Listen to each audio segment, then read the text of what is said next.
Hi students and welcome back to backexamstudy.com।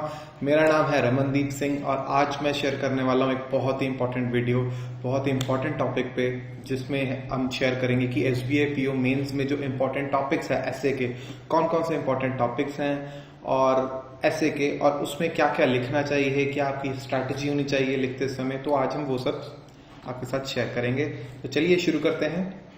सबसे पहले मैं अपने बारे में बता दूं, मेरा नाम है रमनदीप सिंह एंड मैं backexamstudy.com पे पिछले 5 साल से काम कर रहा हूँ। और ये नीचे अगर राइट साइड पे आप देखेंगे, ये हूँ मैं, हाय। एंड अगर आपने अभी तक सब्सक्राइब का बटन नहीं दबाया है तो प्लीज सब्सक्राइब कर लीजिए चैनल, ताकि मैं और भी अच्छी से अच्छी वीडियोस आपके लिए बना पाऊँ। तो अभी के लिए स्टार्ट करते हैं। तो पहला जो इम्पोर्टेंट टॉपिक है हमारे पास वो है impact of GST in India. ये पहला टॉपिक है और एक्चुअली ये दूसरा टॉपिक है डिमोनेटाइजेशन का। ये पहला टॉपिक है impact of GST in India. आज की डेट में बहुत इंपॉर्टेंट टॉपिक है। आज की आप अगर न्यूज़पेपर देखेंगे तो पहला जो टॉपिक है, जो हेडलाइंस है न्यूज़पेपर की, वो GST के बारे में है। कौन कौन से चीज़ों पे टैक्स बढ़ गया है, कौन कौन सी चीज़ों पे टैक्स घट गया है, ये आपको देखना पड़ेगा कि 80 से 90% ऑफ द प्रोडक्ट्स हैं जो उस पे जो टैक्स है वो कैलकुलेट वो पहले डिटरमाइन किया जा चुका है। कुछ एक चीज़ों पे, सोने पे या गोल्ड पे, इन पे अभी बुलियन जिसे कहते हैं, अभी टैक्स डिटरमाइन होना बाकी है। तो अगर आपको GST के बारे में पूछा जाता है तो आप क्या लिखेंगे? मतलब सबसे पहले आपकी स्ट्रैटेजी क्या होनी चाहिए, कैसे क्या लिखना है आपको? तो एक सिंपल मैं आपको चीज बताता हूं। कोई भी ऐसे आपने लिखना है, स्टार्ट करना है इंट्रोडक्शन से। दो टाइप के ऐसे आते हैं, एक जनरल और एक टेक्निकल। GST थोड़ा सा टेक्निकल आ जाता है, डिमोनेटाइजेशन भी थोड़ा टेक्निकल आ जाता है। Do you think RTI is removing corruption India, ये एक जनरल टॉपिक है। Race of making nuclear weapon, ये भी एक काइंड ऑफ जनरल टॉपिक है। Why private banks are more profitable than public sector bank, ये तो बिल्कुल ही जनरल टॉपिक है। इसके बाद भी टॉपिक्स हैं लेकिन मैं इन पे थोड़ा सा फोकस करूंगा अभी GST पे।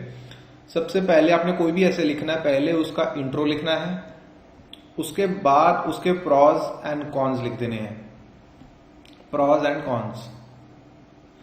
फिर उसके बाद अगर कोई इसमें कोई प्रॉब्लम और उसके बाद उसका सोल्यूशन देना है। कोई भी प्रॉब्लम है तो वो बताइए, उसका सोल्यूशन क्या हो सकता है। अपना ओपिनियन दीजिए, बहुत इंपॉर्टेंट है अपना ओपिनियन सामने रखना। और एंड में इसको कंक्लूड कर दीजिए, कंक्लूजन। ये हमारे पास कोई भी आपने ऐसे लिखना है तो 300, वैसे तो नॉर्मली ये होता है 300 वर्ड में लिखने को बोलते हैं आपको। ऐसे 300 वर्ड का एक लिमिट होता है जिसमें आपको ऐसे लिखना होता है, और लेटर राइटिंग का 100 वर्ड का होता है। अभी आपको 300 वर्ड को भी इन 5 हिस्सों में बांटना पड़ेगा, 5 या 4। इंट्रो लिखना बहुत जरूरी है, कंक्लूजन लिखना जरूरी है, और अपना ओपिनियन देना भी जरूरी है। ये एक ऑब्जेक्टिव या एप्टीट्यूड पेपर नहीं है। इसमें जो एग्जामिनर है वो जानना चाहता है कि आपका ओपिनियन एक्चुअल में है क्या। आप अपना ओपिनियन दीजिए यहाँ पे। ऑब्वियसली जब आप इंट्रो बताएंगे GST की, आप इंट्रो बताएंगे कि कितनी देर से इस पे काम हुआ। GST पहली बात है क्या, गुड्स एंड सर्विसेज टैक्स है, तो इस कौन से टाइप का टैक्स है, इनडायरेक्ट टैक्स है, ओके। तो कैसे लगेगा, इसकी इंप्लीमेंटेशन क्या है, इसका पैसा सेंट्रल गवर्नमेंट के पास जाएगा कि स्टेट गवर्नमेंट के पास जाएगा, अगर स्टेट के पास जाएगा तो कितना जाएगा, सेंटर के पास जाएगा तो कितना जाएगा, इसकी जो रिस्पॉन्सिबिलिटी, मतलब इसका जो पेपर वर्क कितना है। सुना जा रहा है, सुनने में आया है 39 रिटर्न भरनी पड़ेगी, हर महीने 3-3 रिटर्न भरनी पड़ेंगी। तो बहुत कुछ है इसमें। तो जो पहले के टैक्सेस हैं उसका क्या होगा, क्या कस्टम ड्यूटी निकाली जाएगी। तो ये तो पहली बात होगी इंट्रो में, GST की इंट्रो की बात कर रहा हूं। प्रॉज एंड कॉन्स में अगर आप आ जाएं तो इसके फायदे क्या हैं। GST के फायदे पहले तो ये आ जाते हैं कि बहुत सारा अभी क्या है कि क्लियर नहीं है कुछ भी। बहुत सारे टैक्सेस हैं, कस्टम ड्यूटी है, एक्साइज ड्यूटी है, पहले सामान को बनाने के लिए एक्साइज ड्यूटी लगती है, फिर बेचने के लिए सेल्स टैक्स और वैट लगता है, सर्विस टैक्स अलग से लगता है। बहुत सारे टैक्सेस हैं और एक ही सामान को बेचने में 3-4 तरह के टैक्सेस लग जाते हैं। तो आम जनता है, जो आम कस्टमर है, वो कंफ्यूज है कि हम करें तो करें क्या। तो इस प्रॉब्लम को एक्चुअली सॉल्व करने के लिए GST का इजाद किया गया है। तो ये तो इसके प्रॉज हो गए कि बहुत आसान कर देगा ये चीज़ों को, लोगों को एक्चुअली पता होगा कि वो कितना टैक्स दे रहे हैं और क्यों दे रहे हैं और कैसे, बहुत सिंपलीफाई, आम जनता भी पूरे टैक्सेशन सिस्टम को समझ पाएगी आसानी से। ये तो इसके भाई हो गए फायदे कि आसान हो गया काम, हमें सब पता है कि क्या होगा और एक्चुअल में टैक्स कम होने वाला है। आज की डेट में आप कुछ भी परचेज कर रहे हैं 27-28% टैक्स होता है, लेकिन जीएसटी में मैक्सिमम 18% है अभी तक। 18 का अभी तक मैक्सिमम स्लैब है, कुछ चीज़ों पे 5 है, कुछ चीज़ों पे 0 है। तो टैक्स एक्चुअल में कम होने वाला है, तो और टैक्स का इवेजन भी कम होगा। तो ये सब इसके प्रॉन्स आ गए। कॉन्स में क्या है कि चेंज करना बहुत मुश्किल है। अभी सारे जो अकाउंट्स के लोग हैं, सीए वगैरह, उनको नया सीखना पड़ेगा और जो बिजनेसमैन है उनको भी थोड़ा बहुत सीखना पड़ेगा कि क्या है कैसे है, उनको जानकारी लेनी पड़ेगी। तो ऊपर से महीने की 4 रिटर्न्स भरनी पड़ेंगी, महीने की 4 रिटर्न, सेल की अलग रिटर्न, परचेज की अलग रिटर्न, एक टोटल की रिटर्न है, उसके बाद हर क्वार्टर में एक रिटर्न अलग जाएगी और हर एक एनुअल रिटर्न्स अलग जाएंगी, क्वार्टर में 4 रिटर्न्स जाएंगी एक्चुअली। तो ये पेपर वर्क बहुत ज़्यादा हो चुका है, तो ये सब इसके कॉन्स आ जाते हैं। तो कौन सी प्रॉब्लम थी? प्रॉब्लम थी कि ये ट्रांसपेरेंट नहीं था। सोल्यूशन ये जीएसटी ने दे दिया, इसको ट्रांसपेरेंट कर दिया जी। आपका ओपिनियन क्या है?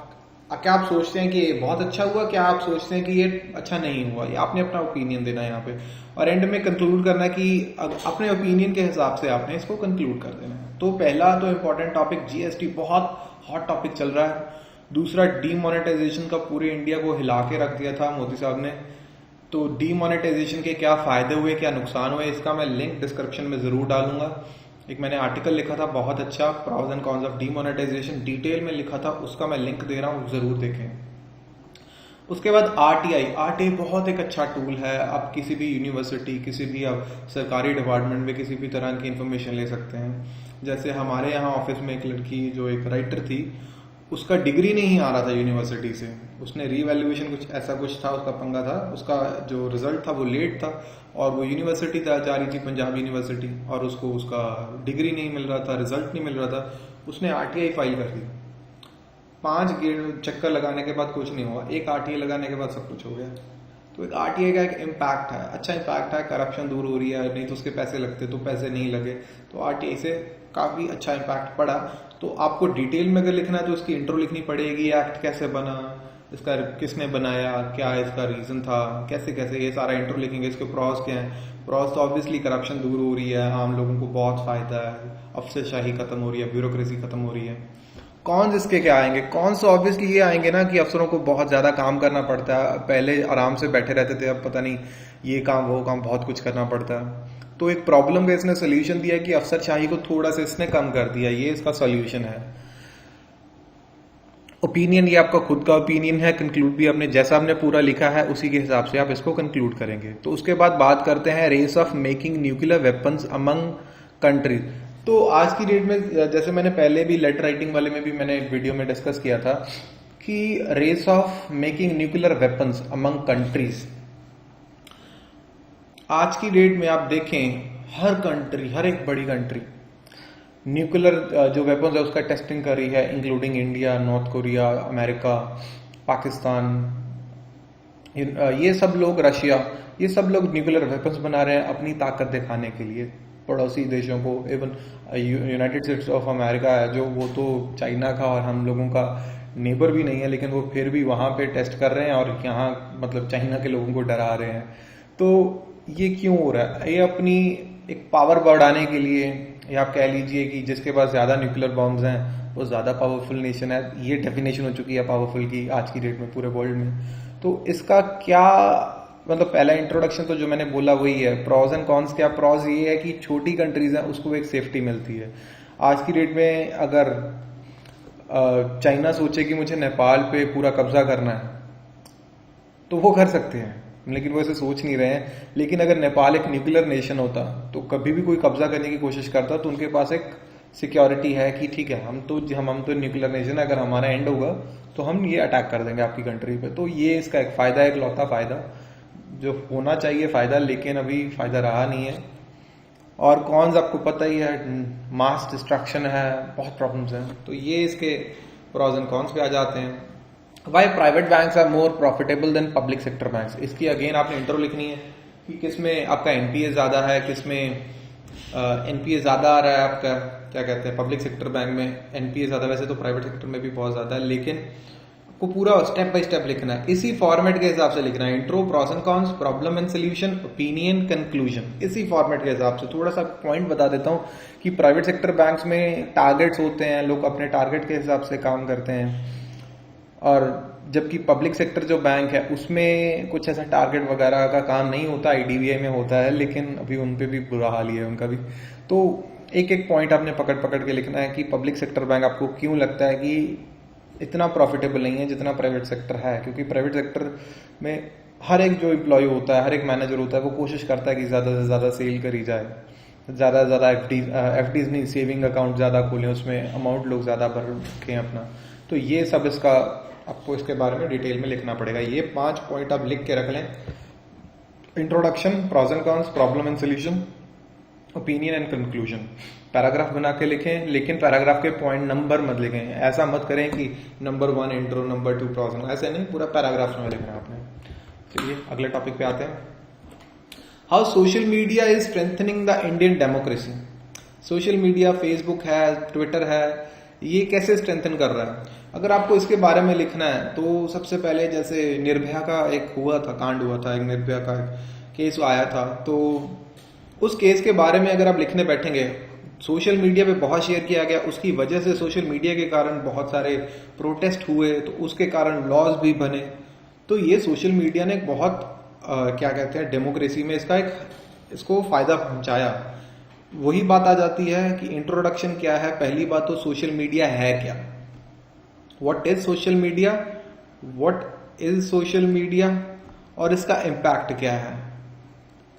सोशल मीडिया है क्या, खाली फेसबुक सोशल मीडिया नहीं है। सोशल मीडिया में व्हाट्सएप, अपना इंस्टाग्राम, अब स्नैपचैट तक सब कुछ, ये जो अपनी ऑनलाइन वेबसाइट्स हैं, ये सब सोशल मीडिया का एक पार्ट है। इवन तो छोटे छोटे ब्लॉग्स हैं हम लोगों के, जैसे ब्लॉग्स हैं, यूट्यूब है, ये भी एक सोशल मीडिया। हम अभी आप लोगों से बात कर रहा हूं मैं, ये भी एक सोशल मीडिया है। अगर मुझे कुछ अपनी बात आगे रखनी है, बैंक एग्जाम्स को अगर नहीं करते बात, तो अगर 2000-5000 लोग देख लेते हैं तो कुछ ना कुछ इम्पैक्ट तो निकल के आता है ना।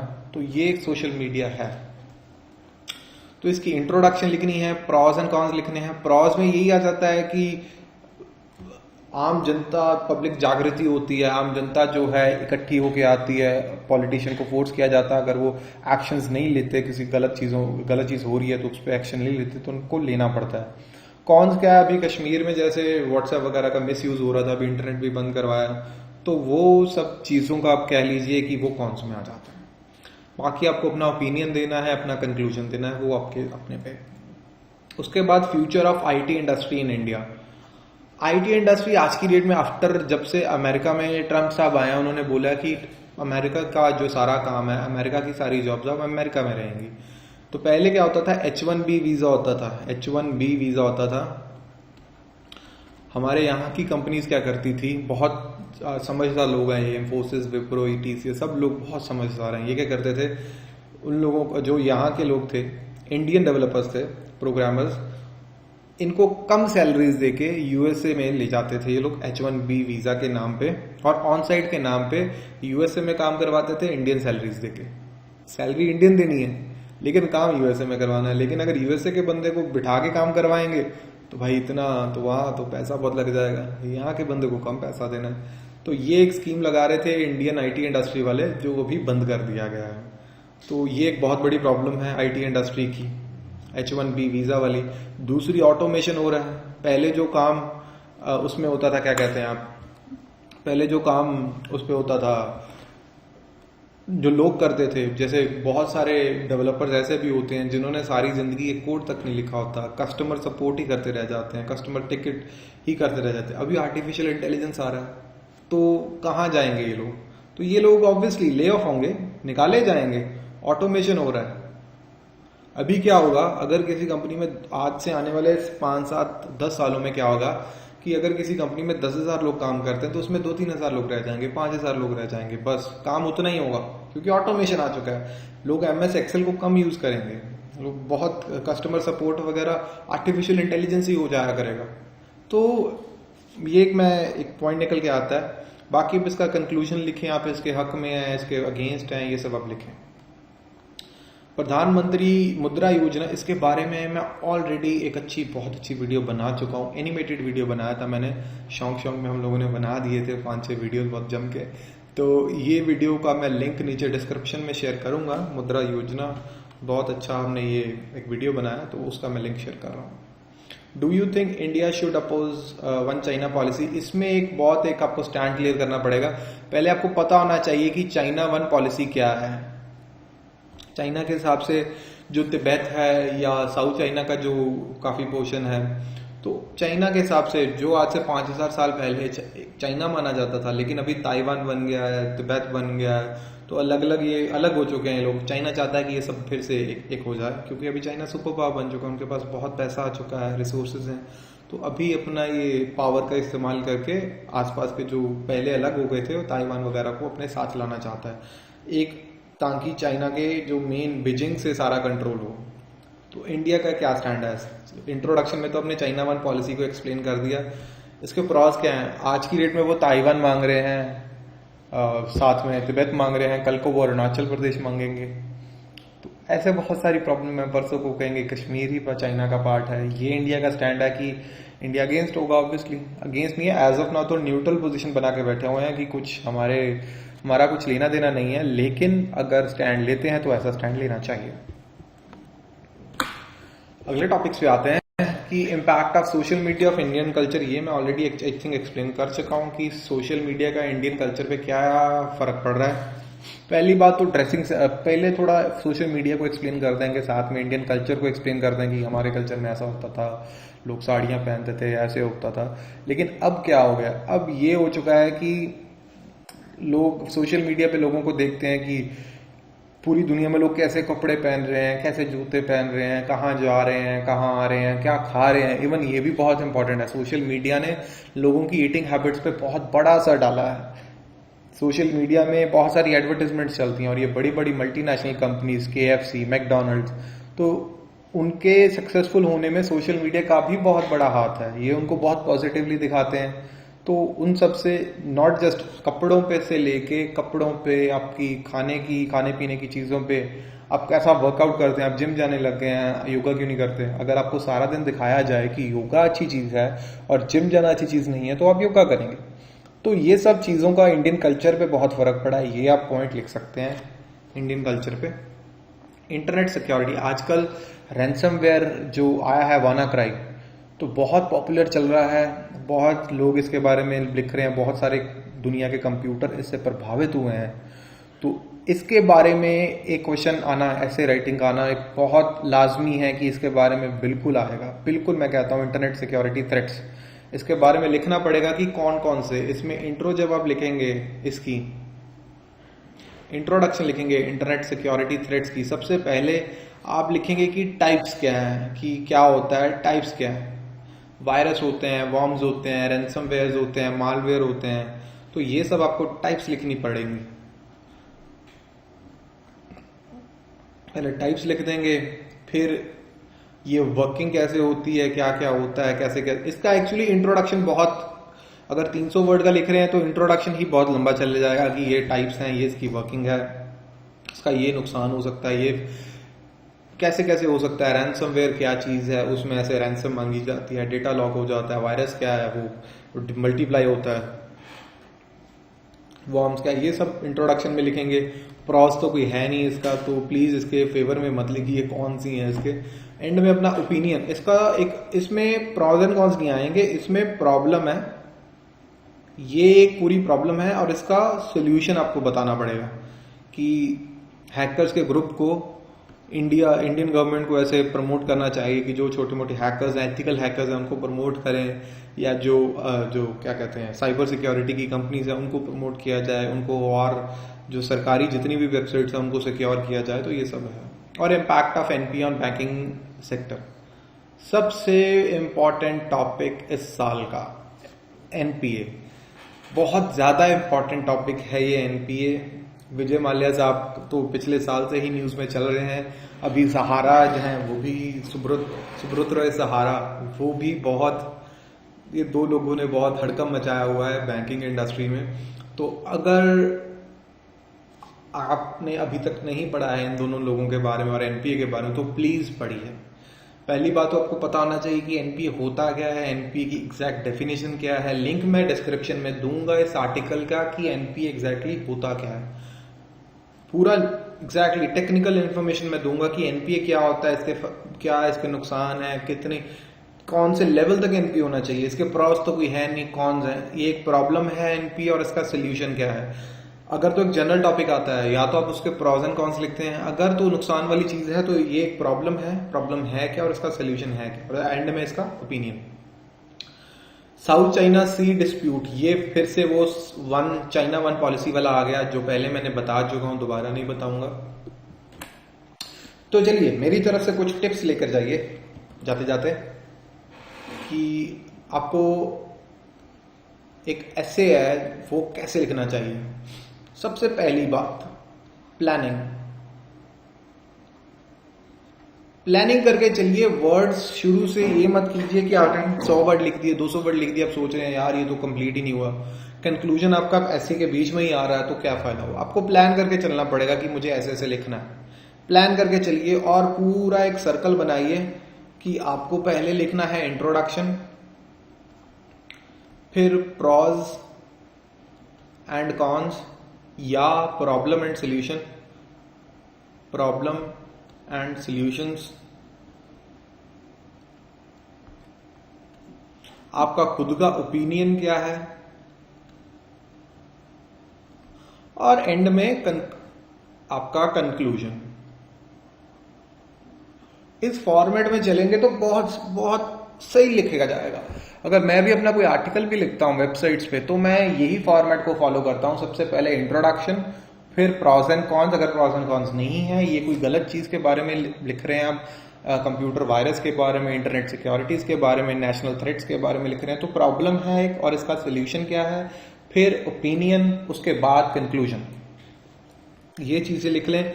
और जो एक कॉमन चीजें हैं, ग्रामेटिकल मिस्टेक मत करें। ग्रामर मिस्टेक्स अलाउड नहीं है, बिल्कुल नहीं करनी। आपने स्पेलिंग मिस्टेक्स बिल्कुल नहीं करनी, ये बिल्कुल ही काट रहा हूं मैं। ग्रामर मिस्टेक्स या स्पेलिंग मिस्टेक्स बिल्कुल भी मत करें। पूरा प्लानिंग से करें, पूरा फॉर्मेट के हिसाब से चलें। और चौथा सबसे इंपॉर्टेंट, टॉपिक सिलेक्शन। टॉपिक की सिलेक्शन जब आप कर रहे हैं तो ये बहुत इंपॉर्टेंट। 3 आपको ऑप्शंस मिलती हैं, 3 में से एक चुनना है। 2 टाइप के होते हैं ऐसे, एक जनरल होता है, एक टेक्निकल होता है। टेक्निकल बोले तो टेक्निकल मतलब आप कह लीजिए कि जीएसटी जैसे एक थोड़ा टेक्निकल है, आपको पता होना चाहिए। चाइना वन जैसे है, ये चाइना वन पॉलिसी वाला था, ये भी एक टेक्निकल था टॉपिक। अगर आप टेक्निकल लिख रहे हैं, अगर आपको टेक्निकल की जो उस टॉपिक की नॉलेज नहीं है तो मत कीजिए, तो जनरल कीजिए। जनरल में आ जाता है जैसे कि सरकारी बैंकों को इतना प्रॉफिट क्यों नहीं हो रहा है, प्राइवेट बैंक इतने प्रॉफिट में क्यों चल रहे हैं, तो ये एक टॉपिक सिलेक्शन की बात आ जाती है। तो चलिए लास्ट में आपको मैं एक ये चीज कहना चाहूंगा, इसको कंक्लूड करते हैं। अगर आपने, मेरा ये एप्लीकेशन है, मैंने बहुत मेहनत से बना रहा हूँ, जीके डाइजेस्ट, अगर आपने अभी तक इंस्टॉल नहीं किया है तो इसको प्लीज इंस्टॉल कर लें। मैं बहुत सारे अच्छे अच्छे नोट्स, बहुत सारी आरबीआई ग्रेड बी के बारे में आजकल मैं बहुत लिख रहा हूँ, एसबीआई पीओ मेंस के बारे में बहुत कुछ लिख रहा हूँ। तो ये जीके डाइजेस्ट मेरी एंड्रॉयड एप्लीकेशन है, जीके की एप्लीकेशन मैंने बनाई है, ये प्लीज इंस्टॉल कर लें। और इसमें मैं इंग्लिश, रीजनिंग, क्वांट सबके अच्छे अच्छे क्विज डाल रहा हूँ, फुल लेंथ मॉक टेस्ट भी आ रहे हैं, सब कुछ आ रहा है, तो ये प्लीज इंस्टॉल कीजिए। और इस चैनल को सब्सक्राइब जरूर कीजिए। अगर आपको कुछ समझ में नहीं आया है तो नीचे कमेंट कीजिए, और इस वीडियो को प्लीज लाइक कर दीजिए। लाइक करना बहुत जरूरी है, लाइक नहीं करेंगे तो कुछ फायदा नहीं है मेरा ये वीडियो बनाने का। लाइक कीजिए और सब्सक्राइब कीजिए, और नीचे कमेंट जरूर कीजिए, कमेंट के बिना नहीं चलेगा। और अगर आपको फिर भी कुछ समझ में नहीं आया और आप मेरे से कांटेक्ट करना चाहते हैं तो ये मेरा ईमेल आईडी है, raman@bankexamstoday। चलिए आज के लिए बस इतना ही। मेरा नाम है रमनदीप सिंह और आप देख रहे थे bankexamstoday.com का यूट्यूब चैनल। सो बाय बाय।